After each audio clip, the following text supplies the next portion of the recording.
ሰላም ቤተሰብ እንዴት ናችሁ? የእነ የዋዳን ድራማ ጀምሮ በጣም ገርሞኝ ማለት ነው። እንደው ድብልቅልቅ ያለ ድራማ ሆኖ ነው የመጣው። ጋይስ ለዛዎች ምን ሊያደርጋቸው ነው? ጭራሽ ድብልቅልቅ ያለ ድራማ ነው የሚያመጡት። እና እንትና የቤት ሰራተኛ ነበረች። ከመቼው ነው የቤት ባለቤት የሆነችው?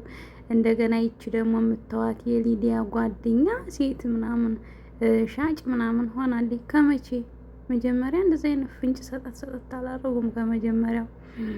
እንደገና ዩአዳን ጠፍታ የለችም፣ ተሳሚ ጋር ተጣልታለች። ኧረ ጉድ ድራማዬ። እኔ እኮ ኢትዮጵያ ድራማ አልጀምርም የምለው በዚህ ምክንያት ነው። ጭራሽ አይጨርሱ ወይ ያጨራረሳቸው አያምር። እንደገና ሲቀጥሉ ደግሞ እንደዚህ የኔ ኤፍራታም ድራማ እንደዚሁ ማለት ነው። ሳሚ ከዩአዳን ጋር ተጣልቶ ሱስ ውስጥ ገብቶ ምናምን ቢያንስ እንኳን ቀጨም እያደረጉበት ውስጥ እንኳን አያሳዩንም። ኧረ ጉድ የጉድ ሀገር ገንፎ እያደር ይፋጃል አሉ። እንግዲህ እኛ ሀገር ድራማ እንደዚህ ነው። ግን እኔ ለዛዎችን እንደዛ አልጠብቃቸውም ነበረ። ባይዘወይ በቃ እንዲህ አይነት ድራማ እንዴት ነው? ይቺ እንደዚያው ናት አለች፣ እንደዛው እንደመጣይ ናት። ይቺ ራሱ ትማር ነበር የመጣችው። ሲጀመር ሳያልቅ ነው የጨረሱት ድራማውን። ከዛ ካለቀ በኋላ ደግሞ ምን አደረጉ? ጭራሽ አመጣጣቸው በራሱ። እንደገና ሂሩት ከእስር ቤት ሂሩትና እንትና አብረው ነበር የታሰሩት።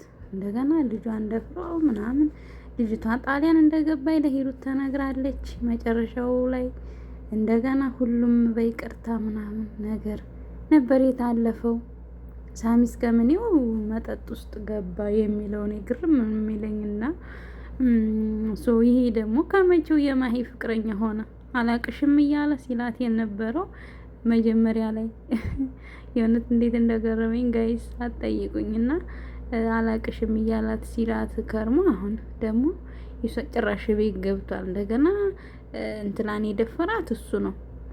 እችን ሊዲያን የደፈራት እንደገና ረረረ በስማም ጭራሽ ትልቁ ቤት ደግሞ የማሂ ነው። ባይገርማችሁ የማሂ ቤት ማለት ነው። ኧረ በስመአብ እኔማ ፊልሙ አስጠላኝ። አንዴን ያየሁት ሲጀመር ማለት ነው ጋይስ። እንደዚህ አይነት ድራማ አንዳንድ ጊዜ በጣም ነው የሚያስጠላው። ድራማን ጭርስ አድርገው እንትን ካሉ ወዲያ መጨረሻውን ካሳዩአችሁ ወዲያ እንደገና ድብልቅልቅልቅ እንደ መጀመሪያው አድርገው ሲያመጡባችሁ ያናድዳል። ወይ አጨራረሱ ያምር የኛ ሀገር ድራማ፣ ወይ ደግሞ ምኑ ያምር እንዴ። ለዛዎች የሆነት ምርጥ ፊልም ነበር ስታሳዩን የነበረው።